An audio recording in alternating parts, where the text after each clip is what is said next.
उप मुख्यमंत्री विजय कुमार सिन्हा एक दिवसीय दौरे पर लखीसराय पहुंचे, जहां बीजेपी कार्यकर्ताओं ने जोरदार स्वागत किया।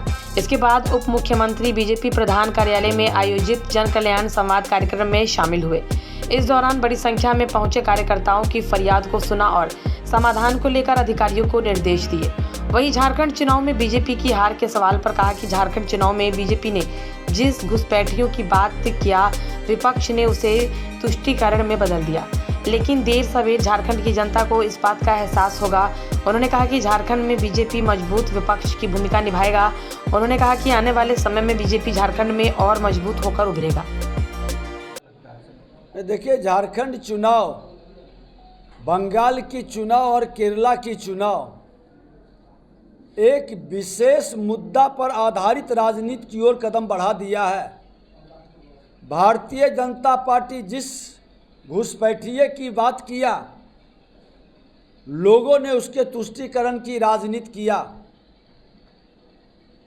और आज जब राष्ट्रवाद की बात होती है तो तुष्टीकरण की राजनीति की एकजुटता का परिणाम इस तरह से बंगाल और झारखंड के अंदर आया है।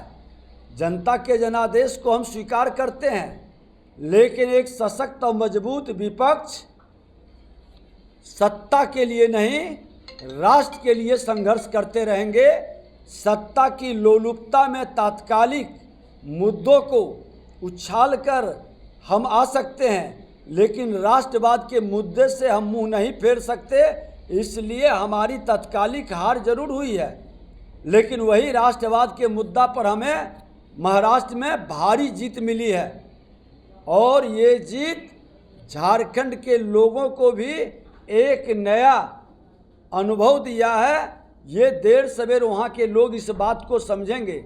हम तो झारखंड में गए थे, माननीय सरजू राय जी का जमशेदपुर में वो सीट हम जीते। हम लोगों के वहाँ मन मिजाज को देखे थे, किस तरह से लोग आदिवासियों के बीच में भ्रम का वातावरण बनाया था। जैसे लोकसभा में संविधान खतरे में है, आरक्षण खत्म हो जाएगा, आदिवासियों की अस्मिता से और जेल जाने के भय को दिखा करके इन्होंने भंजाने का काम किया। लेकिन ये ज़्यादा दिन नहीं चल पाएगा इस तरह का मुद्दा।